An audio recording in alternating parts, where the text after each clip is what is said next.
Hi, everyone. Welcome to the Shoals Marine Laboratory weekly marine science seminar. I'm Jennifer Seavey, and I'm the executive director at Shoals Marine Lab. For those of you who are not familiar with us, Shoals is the largest and the oldest undergraduate focused marine lab in the country. And it is jointly run by UNH, University of New Hampshire, and Cornell University. We are located in the Isles of Shoals, about 10 miles offshore of Portsmouth, New Hampshire, on Appledore Island. Every summer out here, we offer our entire island community weekly rock talks, as we call them here on this rocky, about 100-acre island. We're excited to be continuing this summer to do these rock talks over Zoom so that our entire community can join us. So our format tonight, sorry about the little bit of a late start. We were having some technical difficulties, but we are on top of it, I think now. We'll find out together. Our format tonight is a 45-minute talk, followed by 15 minutes questions and answers. If you want to ask questions, which we absolutely welcome you to do, please use that Q&A box that's at the bottom of your screen and type them in, and I will ask Vicky your questions at the end. If you need any technical help at any point, put them in the Q&A and Colin and I will make sure that we help you out. So our speaker tonight is Vicky Vásquez. She is a graduate student at the Pacific Shark Research Center at San Jose State University. And there her graduate work focuses on the spatial and temporal distribution of soup fin sharks in San Francisco Bay. So she's working pretty close to where Colin is these days. She's also worked on deep sea and lesser known sharks around the world. She has an amazing travel log, I am sure. And she does some fantastic science communication, and perhaps you have seen her on Shark Week. This talk is going to be titled Using Science Communication in the Search for Lost Sharks. Vicky, we're so happy to have you with us tonight, and take it away. Yeah, thanks for having me. Hopefully I've shared the screen correctly. I usually have a bit more. Okay, great. Computer savvy, but I've done the scary thing of going from a PC to a Mac. And I thought, since you have a lot of undergraduates and marine biologist hopefuls, that would be a great time to bring up that bit of a challenge, meaning make sure when you purchase a computer, it's not just the cheapest one. It is the one that you think can last you through college without any surprise crashes. I should know that, but that is what happened. The other thing that I should say is that the project on soup fin sharks actually changed. I ended up doing a Chondrichthian taxonomy project on sharks called lantern sharks, which I will talk about more later. The soup fin project is something where I still did a lot of lead up work to it, and is something I still would like to pursue in the future. If anyone is interested on the latest research with soup fin sharks that is going on off California, then the person that you want to check out is Dr. Andy Nozel out of the Scripps Institute of Oceanography. Now, again, this isn't quite getting into the talk, but since there's a lot of students, this is such good stuff to know, because a lot of times what happens is whatever your original project or your dream is, it changes as you're actually moving forward and getting things going. And so realistically, for a master's project, looking at that spatial distribution and the amount of data that we wanted, there just wasn't enough time for that. So it's something that I'm hopefully going to continue on the next step. But what I wanted to talk to everyone about today is how I got here and what I've been learning on the way. And so the first step on how I got here was that before entering graduate school and doing a lot of scientific research, I was a marine educator. And so science communication was a big part of my job.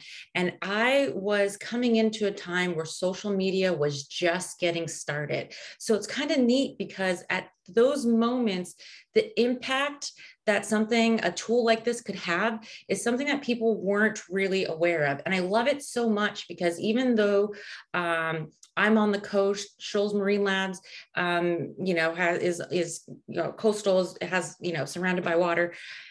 There's so many people that love the oceans that are inland. And so something like science communications and having an access to a computer is something that can really get you started early in this interest and find out if it's something that you want to pursue further.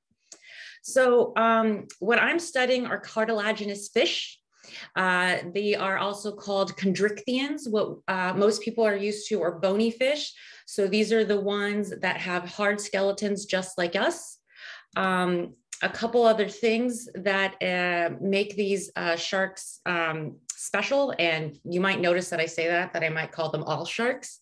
Some things that make them special is having an ampulla lorenzini, which helps them detect electrical receptors. So not to sound too scary, but people are always talking about like, oh, you can smell a shark can smell a drop of blood in like an Olympic-sized swimming pool, but they can also sense heartbeats and muscle movement. And this is why you can see something like a hammerhead patrolling the bottom of a seafloor really fast like that, because oftentimes hammerheads are looking for things like rays that bury themselves into the sand for protection. So they might be out of sight, but their hearts are not out of the detection of that hammerhead. And this is something the entire group has in common. And then going back to what I was saying about calling them all sharks, that might sound weird, but it kind of goes back to what's going on right now. We're in Shark Week. It's one of the biggest times for nature. It's a huge time for the oceans. It is, I think, the only event I can think of that focuses an entire week on one animal, and it's just jam-packed with different types of nature documentaries, mainly documentaries. Shark Week has really expanded into a lot of different ventures, taking advantage of that attraction, that innate attraction people have to sharks. So with that said, there's things like stingrays, skates. They're all part of a group called batoids. You can see it on the corner of my screen here.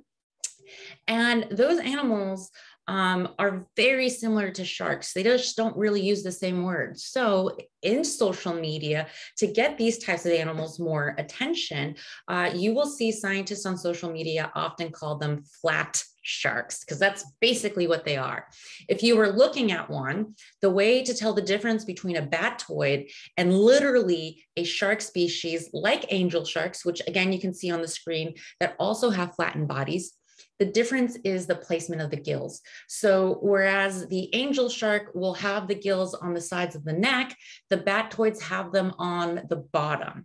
So if you're ever out in the field, that can hopefully be a way for you to identify them.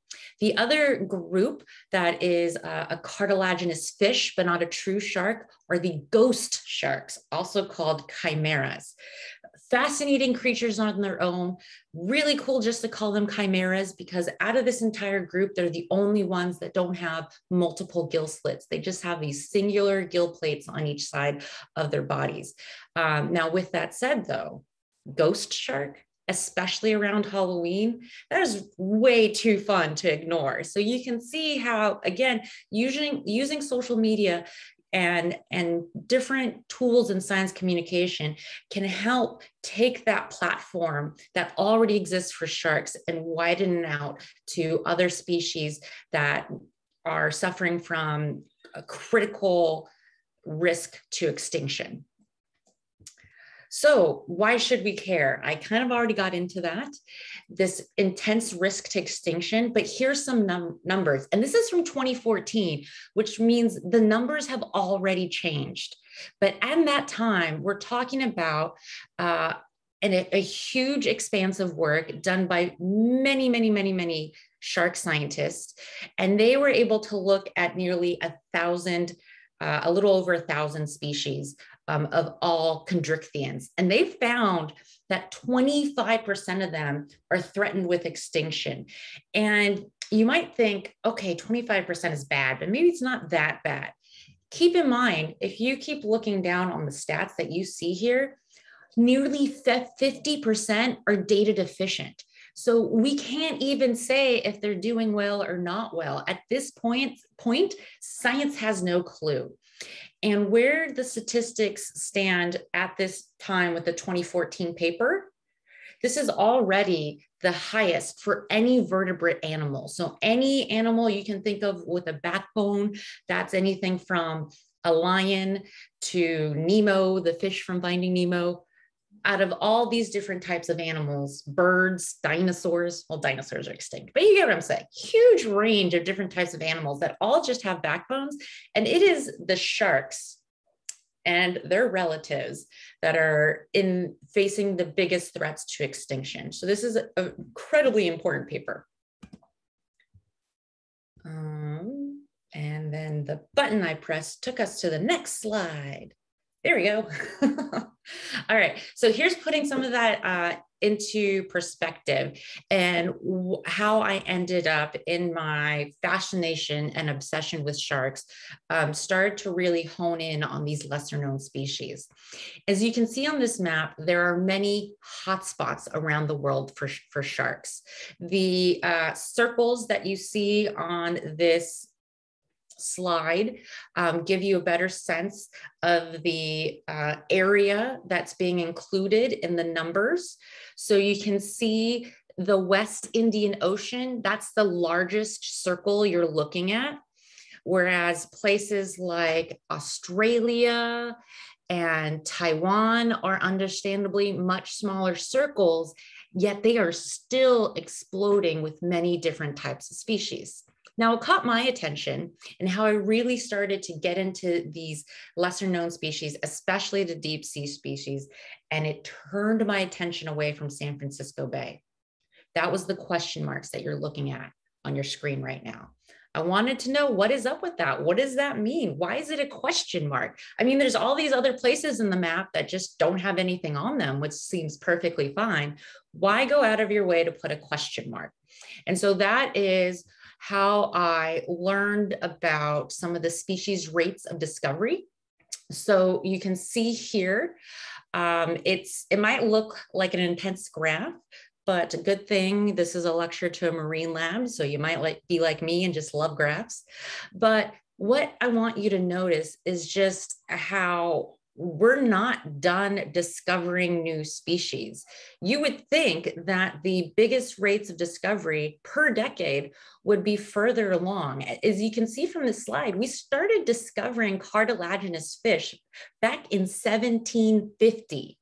And yet, one of the biggest jumps in discoveries is between 2000 and 2009. Which I think is pretty impressive. That was almost about 18 species a year.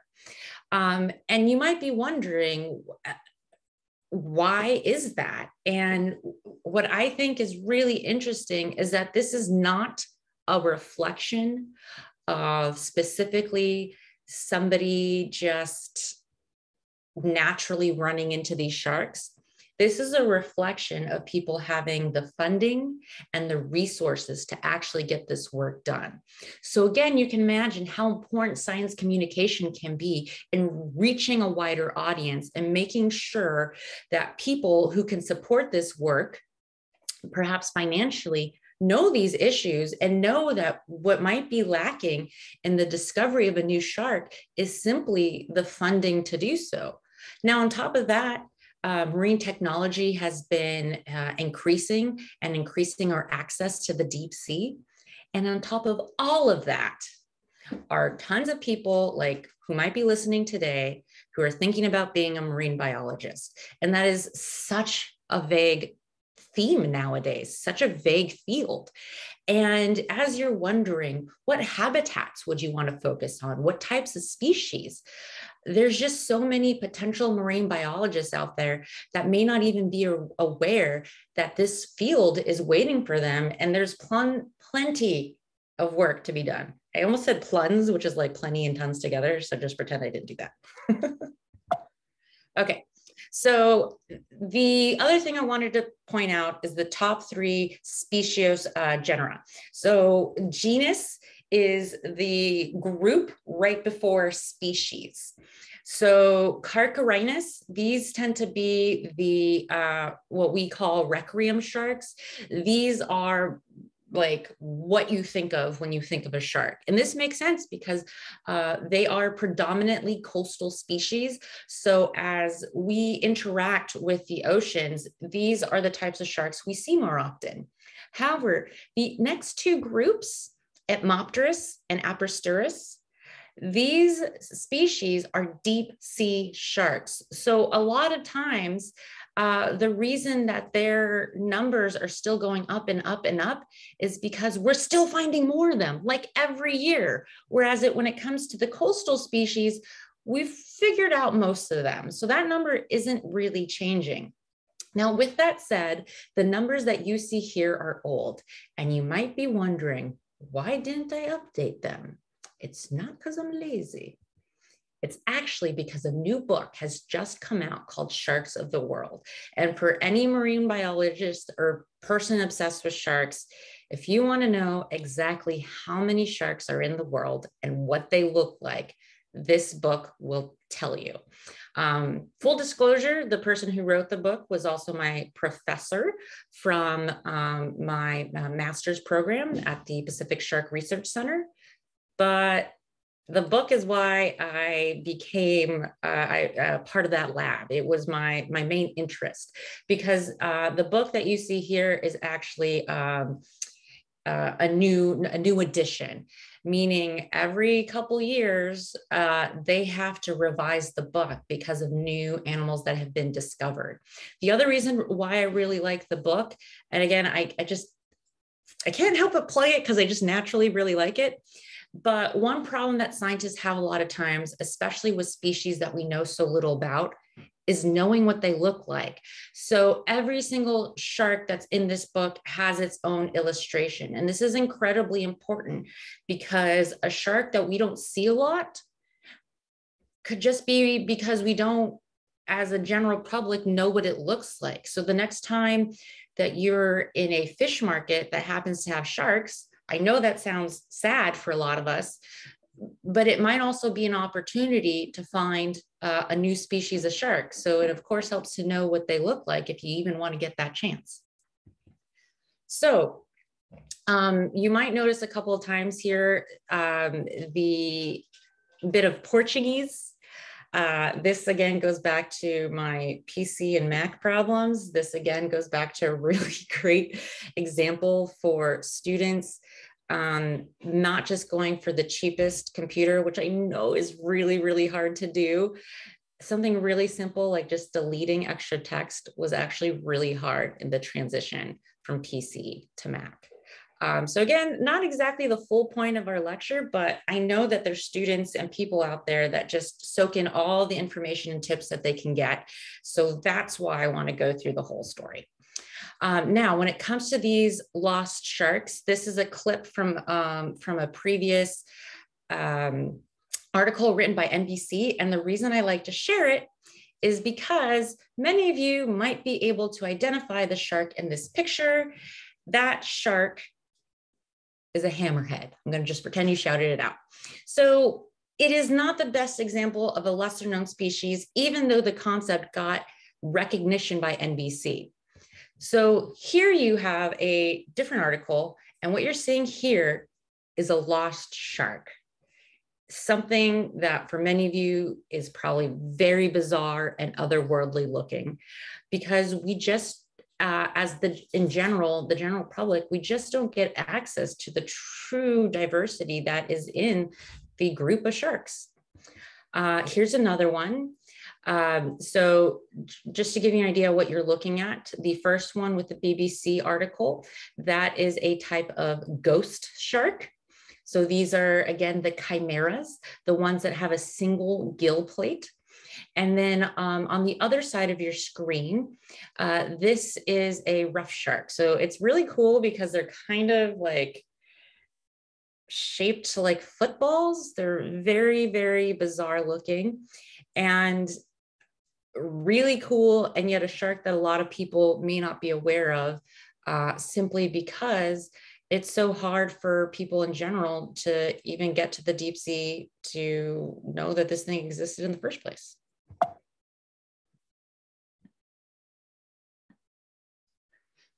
So the next thing I wanted to mention is my lab. A shout out to the Pacific Shark Research Center, because again, there's a reason why I was repping that book for a long time. They have discovered a lot of brand new species of sharks. And it's one of the things that made being a part of the lab really special. For a lot of marine biologists, if you're interested in moving forward in careers, oftentimes it can be difficult not to go to graduate school. And so if you're thinking about going to graduate school, one of the things you want to do is a little bit of homework on the professor, the kind of work that the lab has produced, to find out if you might have a chance to produce publishable work along those same lines. And so seeing that my lab had been a part of all these different shark discoveries, and it wasn't just the main professor, it was the students. And when you name a new species of shark, or I should say, when you discover a new species of shark, you get to name it. So one that I like to point out here is the brown chimera. The scientific name, Chimera charophylla. That's because the graduate student at the time, and she's now really blown up doing a lot of different work, her parents are named Carol and Phil. So this is Dr. Jenny Kemper. And so she combined Carol and Phil, her parents' names, to Charophylla, which I think is really cool. And in case you're wondering, why not use a last name? And that's actually what you see in some of these other species. So someone who's contributed a lot to the science may eventually have a species named after them, such as Naylori, named after Dr. Gavin Naylor. Another person, I can't remember their name, so I apologize, but their last name is Martinez. And this was another person who had significantly contributed to work in the area where these sharks were found. In this case, a skate, so a flat shark. These animals, again, named using the last name. Why didn't the person do that with Charophylla? It's because you can't actually name a shark or any new species after yourself. So she would not have been able to use her last name. So fun fact. Now, going back to why this lab is so interesting to me, they have named 15% of all new species just in like the last 15 years or so. And why this work is important, I already gave you the statistics, but this is a species of shark that was recently discovered and they already think it's extinct. So can you imagine confirming a brand new species and knowing that you're never going to see it again in the wild? That's what happened here with this shark, which the common name is Lost Shark. And then the scientific name, obsoleru, is based on it, the Latin for being extinct. And in case you're wondering how that was even possible, again, a lot of the animals that are part of the species, the discovery of new species, have actually been sitting in museums because the field collection may happen serendipitously. It's not always planned. It might be somebody in the field studying something else, or a fisherman doing something else. They find something weird. They're like, I don't know, here you go. And a scientist is then able to store it in a museum. It's also really great example of how important museum collections are, because once they had the resources to look through this museum collection, they realized that it had stored a shark that probably no longer exists. Now, I got to be a part of a project that went and sampled all along Central America, along the side of the Pacific Ocean. And I had originally been interested in this because if we scroll back really quickly, a fun little pass of the 5 minutes of us talking. You'll see in this map the question marks again that I brought up. So Costa Rica and let's see, Honduras and Panama. I think that's a couple of the countries where they had been collecting in front of their official zones in the ocean. And so I know Spanish, and I thought it would be a great opportunity to actually travel there. But I found out that the collection had already happened on this boat, and that, just like I told you before, the specimens had been stored in a museum. And in this case, it had been stored for about 5 years. So of course, the travel option was gone, but I still wanted to be a part of the general study. So this is what I got. I got a shark that was in a jar for 5 years. And after that amount of time, this is what it looked like. So you can see that as you're examining specimens that have been preserved, they're not always going to look the way they did before. So it can really be challenging for a scientist to make those discoveries and know for sure that they are accurate. The next picture that you see is what the specimen looked like fresh. So some key differences you can see here is that the eyes aren't quite the same brilliant color after time in preservation. You can also see that the body got like a lot more wrinkly.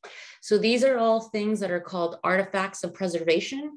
And it's why scientists spend a lot of very careful time considering all these different factors as they go in through really intense examination of the specimens that they have.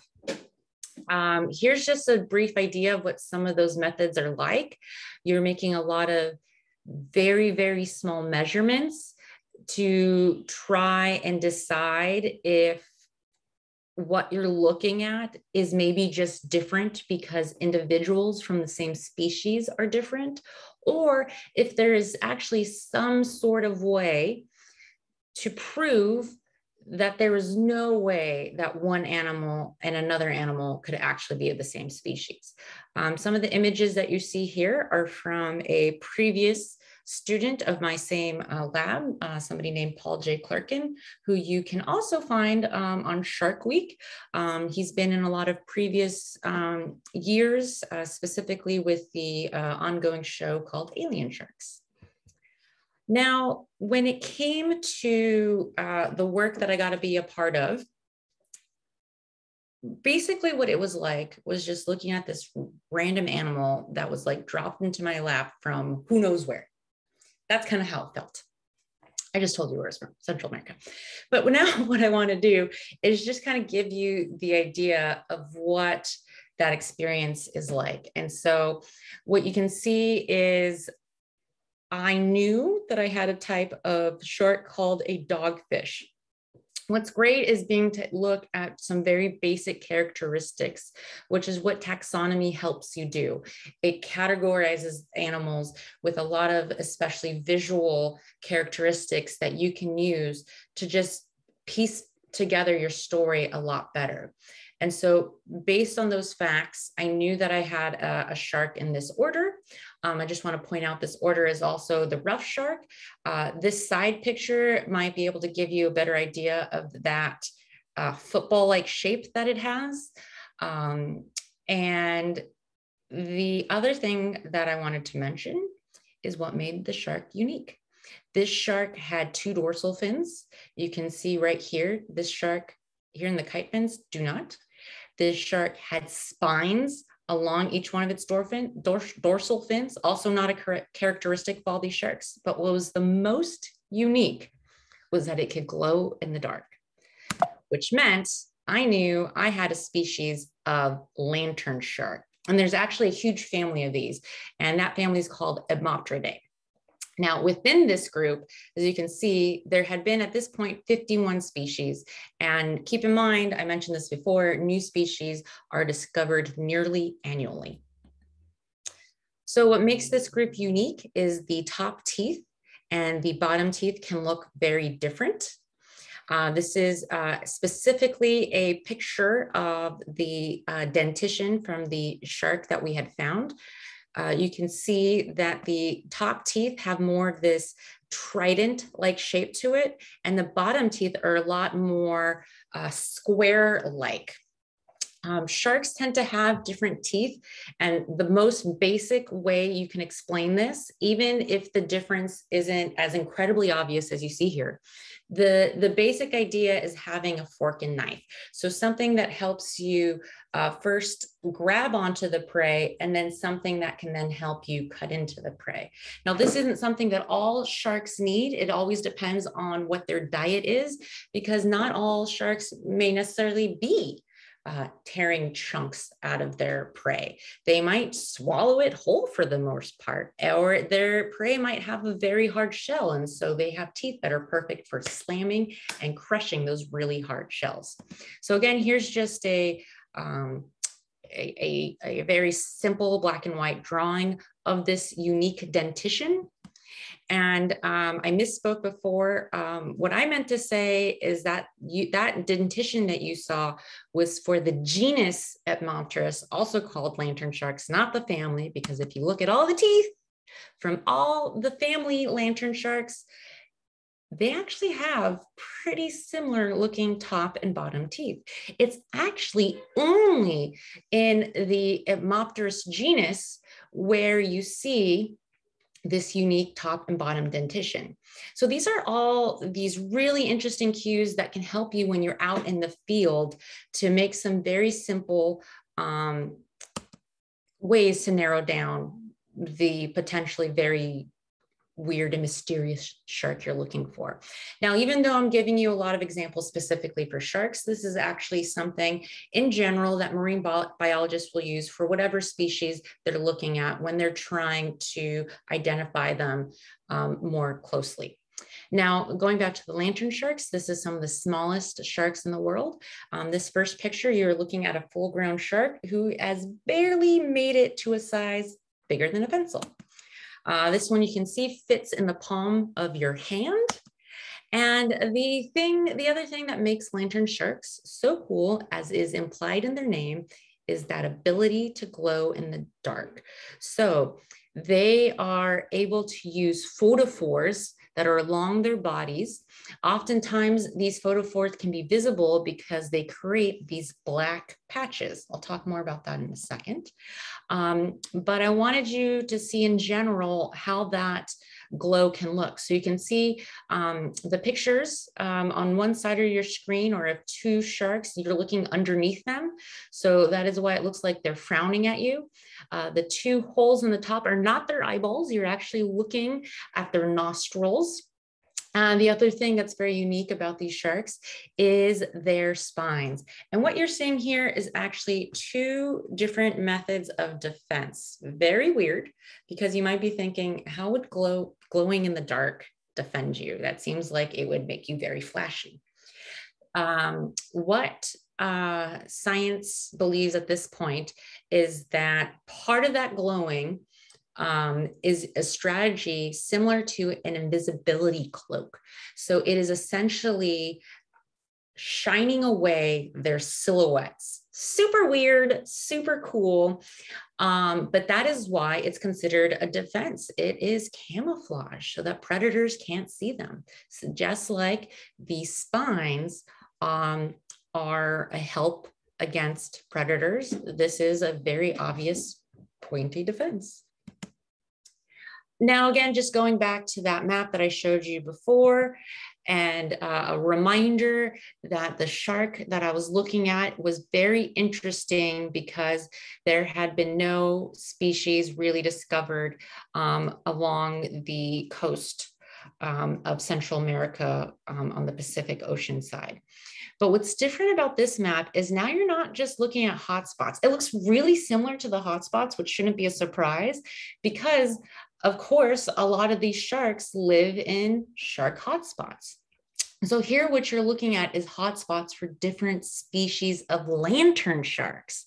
And so just like there's this mystery for all sharks that are coming off that part of the Pacific Ocean, that is equally true for lantern sharks. So this was one really big clue for this work that we were looking at something unique. Now, getting down to the nitty-gritty of this genus, you could actually further divide the group into these subclades. And this goes back to those very interesting black patches of photophores that I had mentioned before. So here you can see that some of these groups, the patches will trail off differently along the sides of its body. Specifically, what you're looking at and how would we refer to this would be flank markings. You're looking at the side near the caudal fin, so that's the tail fin, and then you're looking over here at the back dorsal fin. The other thing to notice are these teeth-like looking things, which are not teeth. Many of you may know that sharks have dermal denticles, so they have teeth skin, which is so cool, I think. And it actually differs between these subclades, which is so crazy, I think. So there's something happening within their habitats, which I don't think anyone, as far as I know, I haven't seen any papers really trying to guess what these differences could be in their habitats that has caused them to adapt their dermal denticles so differently. You can see on one side you have more of these cones, and on this other side you have more of these like flat, squarish looking things. And looking at that was actually incredibly helpful for us identifying the new species. So based on that alone, we knew we could narrow it down to this specific subclade, which was based on the first species found here, Eopteris spinax. That's the scientific name for them. You can't tell from this picture is even though this group has a very key morphology for those flank markings, some of them don't have it at all. And that was the key characteristic in our case for the new species. So at this point, there were 9 species in this group. And with all the things that I had mentioned, we knew that it couldn't be any of those sharks. And so now we had been able to narrow down the amount of sharks that this new species could be just from some really basic morphology, which means if you're out in the field, these are some of the strategies that you can use to get yourself here. Okay, so I'm going to speed this along because I want to make sure that we have time for questions. But as you can see, there's all these really cool tools that you can use, like where do these different animals live? So this was the distribution of the other 3 species. So you could see by their small size, the idea that these animals would have really large home ranges seemed very unlikely. So this was another good argument. Here's some more of the details. You'll notice that there aren't a lot of data points here, and it's because we literally only found 8 specimens. Very, very little. And yet it was enough to prove that this shark was in fact new. So these are just some of the main things that helped us realize that the shark was new. If anybody has questions, I can definitely answer them. about what some of this wording is. Pineal window is this really cool thing fish have on the top of their head. It actually helps them sense light, and it'll kind of help orient them in the ocean. Very neat. So with all of this, we knew that we in fact had a new species of shark. And there's a lot of work that goes into this, but oftentimes, once the work is done, once the paper is out there, the science communication can be really lacking. So quick side with that, how you can help. There are not just myself, but many scientists putting out on social media the new work that they do. So by going to these different outlets and platforms, you can simply help by amplifying their voices, because, you know, the next step when it comes to science communication is getting a larger group or entity to notice that your work exists. So if you're out there amplifying the work of your favorite scientist, whether it be a shark scientist or a scientist studying sea slugs, that is going to do a lot for them, because can be very challenging for a scientist who has honed this one skill to now try to branch out into what for many can feel like a kind of scary technology world. So this video will just be I know one. What do you think, Luke? Laser-eyed shark, because I have a green laser. Don't you see it? Oh, you know what? We could play with that. You know how there's that whole sharks with lasers? Do you guys see that Austin Powers movies? No. Did anybody see the movie The Dark Knight? No. And then what was the other one? The Dark Crystal. Oh, you know, I think The Dark Crystal is a movie. You guys ever see it? Yep. No. Peter Benchley. This is the one that my professor really likes. So Peter Benchley, you may not have seen the movie, but have you guys heard of the movie Jaws?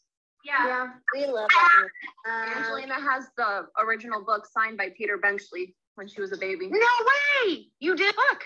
We're members at the Monterey Bay Aquarium, and he did a visitation there, and Angelina was only a couple months old. So Kevin went down to meet him, and he got an autographed copy for her. And the other thing we need to come up with is the common name. So, I mean, that could be kind of funny, but the only thing is, do you think people in 10 years will remember the left shark in the Super Bowl? Probably not. So, what do you girls think? The crystal lantern shark? What about the emerald-eyed lantern shark? Emerald-eyed. The super ninja lantern shark? The ninja lantern shark. Okay, Sonia? Yes. I like it too.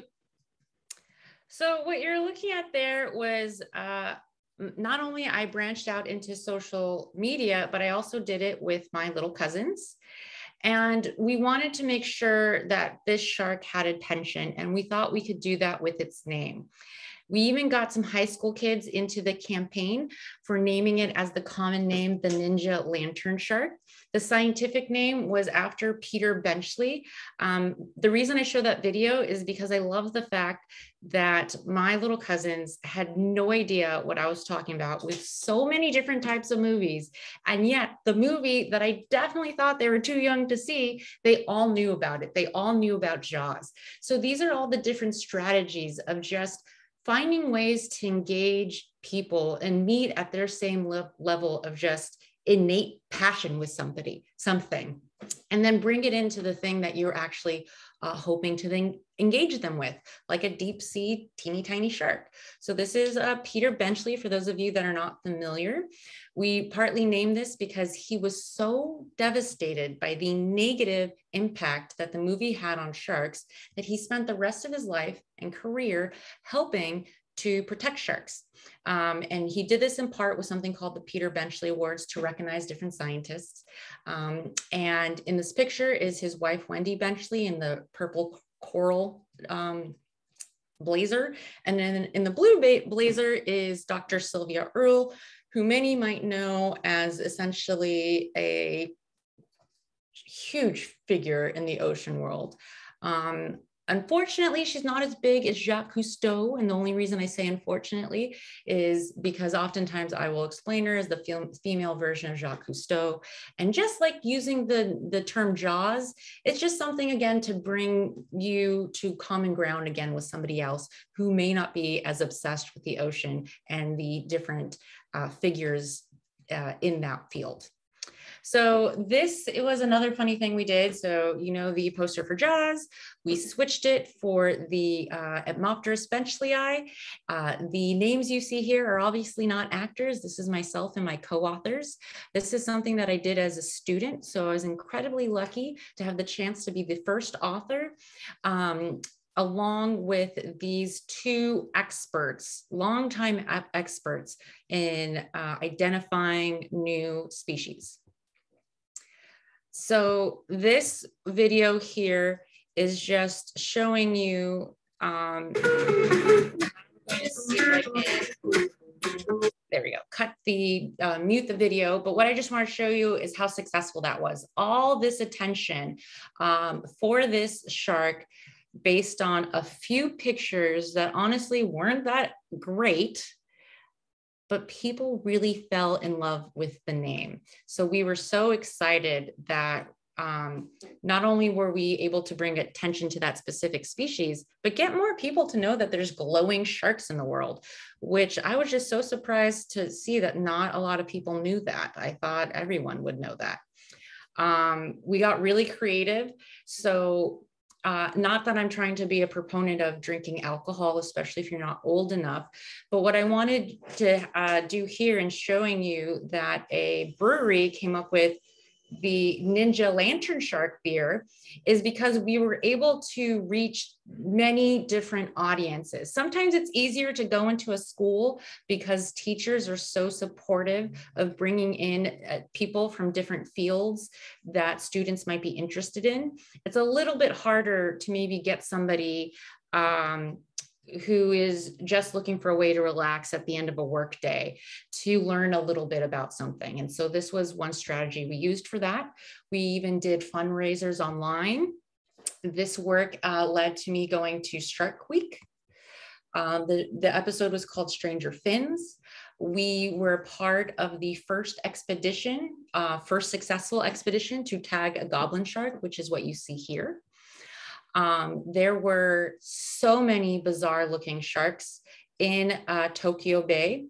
This shark that you see here, I hope you will especially look at Dr. Nakaya. He is the Japanese researcher in the purple hat. He is holding a shark that he himself discovered in the 1970s, and it is the first time he's ever seen it alive. So you can imagine how impactful that was. This right here is the salamander cat shark. My professor told me that only 4 people have ever seen it alive in the world. And 3 of those scientists, oh, I should say he said 4 scientists. 3 of the scientists were on the boat that day. So it was an incredibly special moment for us, even though on the surface level, this shark may not be the thing that you would think would attract a Shark Week audience. Here is what we were holding is a mystery species of lantern shark. Is it new? Is it expanding the distribution of one that already exists? We're not sure, and this is new work that we'll be doing. What I love, and you can see a little bit better from closer up images, is how purple and shimmery this species is. So if it's new with the right name, I'm sure we can really get people excited about it. Another thing that I did this year was I went to Cocos Island for Shark Week 2021. This is more the typical Shark Week show where we were looking at coastal species. However, the value here is that Cocos Island is the beginning of a shark superhighway. It was originally devastated by shark finning. And with that becoming a marine protected area and having a lot of protection being increased, it has done a huge service to not just the shark species, but the entire marine ecosystem. So it was just a real honor to be a part of that and just have that experience. The episode itself, which is what I was going to do in this next slide, I didn't have time for a picture because I just don't know how to use Max yet. was to show you the name. So the name of the show is called Rogue Tiger Shark, The Hunt for Lagertha. So again, I love this strategy. Here we are trying to make something sound scary and mysterious. But if you watch the show, I believe you will be pleasantly surprised with the diverse array of animals that you're going to see. And that's exactly what I love about all of this. The idea of trying to meet someone at their level of interest and using that as a way to engage them with what you were really hoping to engage them with. So how you can help: spread the word on lost sharks. There are so many clever ways to do it. Here's some cartoons. My favorite that I like to point out is the lollipop cat shark. The lollipop cat shark does in fact exist. I'm pointing at my screen like you can see it, but it is the one in the upper left-hand corner of the screen. Avoiding single-use plastic might not seem like that would matter. Not only does it matter, but it's something you can do even if you don't live by the coast. That is because plastic can get everywhere. This picture you see of a leopard shark caught in plastic was from 1952. And here you can see that that problem did not change in 2010. And as you know, 2010 was a very long time ago.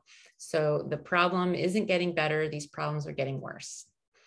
I mentioned before that you can support other scientists that are on these different social media platforms. You may have noticed that I have consistently put my social media handles at the bottom of the screen. And here are some of the people that you can follow on Twitter. Those are their those are their Twitter handles. And if any of this has gone too fast and you want to follow these people and that wasn't enough time to take a look at this, let me know. Make sure you just at least remember at Vicky Shark or at Vicky Sharky with a Y if you are looking for me on Twitter. I will make sure that you know who all these people are. These are some of the different organizations that have supported this work. And I can now take questions. This is a cartoon, a comic strip that was actually created on behalf of the Ninja Lantern Shark that ran for a while on the Sunday newspaper. So very, very appreciative of that. Vicky, that was great. Thank you so much. I have a new appreciation for these lost sharks.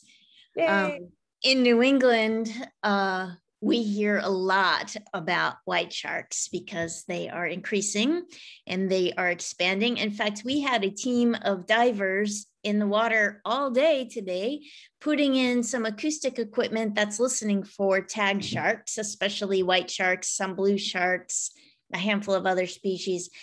And so there's so much concern and interest around white sharks in New England. It's kind of a fevered pitch, and a lot of people are actually talking about managing down marine mammals because they're so worried about the potential impact to people. I'm curious, what do you think are like, I mean, an obvious thing is your attention to lost sharks brings in much more diversity, because one thing people don't realize in the Gulf of Maine is that there's actually a lot of different kinds of sharks here. And that's not the only one. And you'd actually be quite lucky to see that shark. I'm just curious what else you think about communicating in the face of a challenging situation like we're facing here. Oh, I can totally relate to that. You know, living out of San Francisco, which is a great white shark hotspot specifically.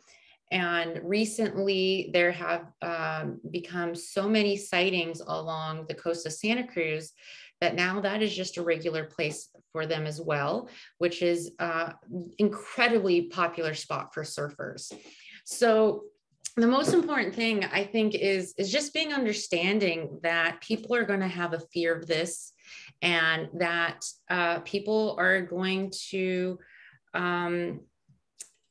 feel very emotional when they hear stories tragedies that have happened to humans.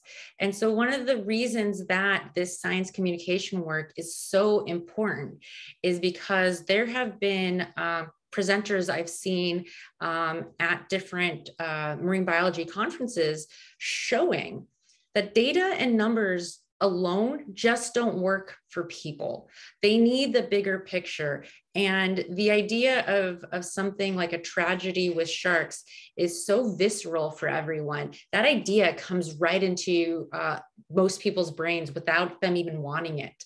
So it goes back to trying to overly educate in ways that can be fun and entertaining.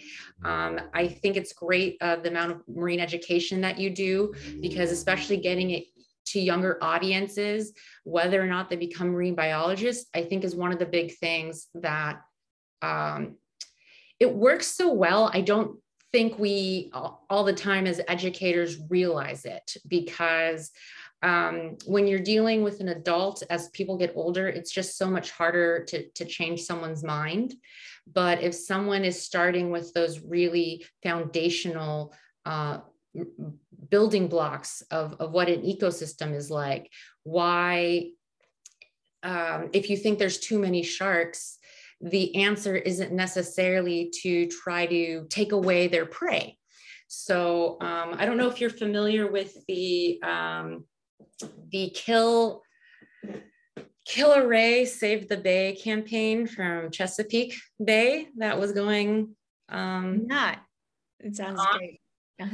So this was, again, just trying to, again, it wasn't that people were literally afraid of these cow-nosed rays, but it was a similar thing where they just felt like there's this population explosion and that it was detrimental to people's everyday lives. And so they thought that by killing the Chesapeake ray,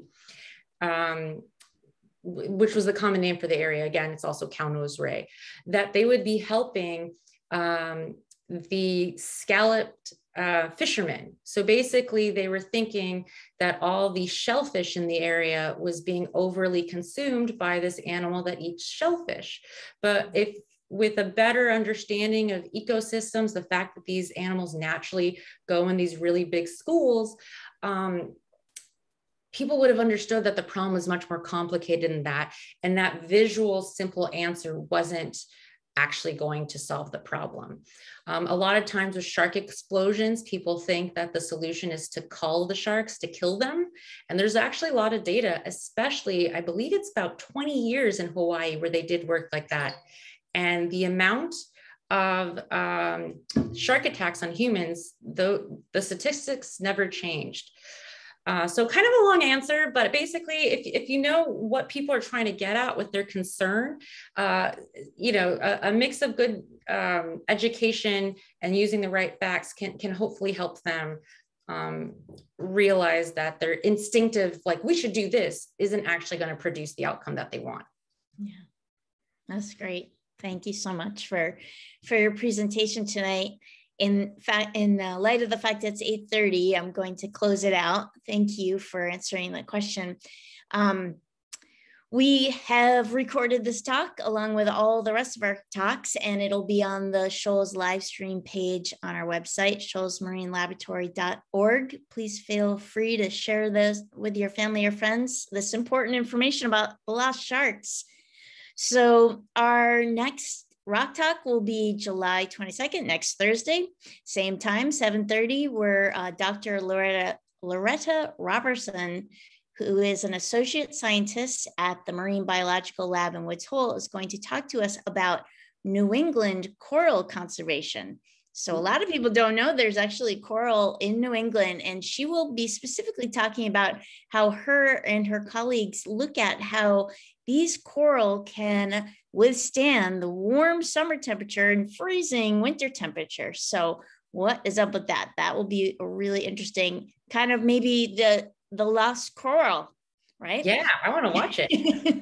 So all the information about our events this summer and more generally about Shoals is on our website, shoalsmarinelaboratory.org. Thank you all so much for joining us. Thank you, Vicky, for that excellent talk. Yeah. Take care. If anyone has questions that they didn't get answered, just follow me online, ask me the question there, and I will definitely get it answered for you. Thanks for having me.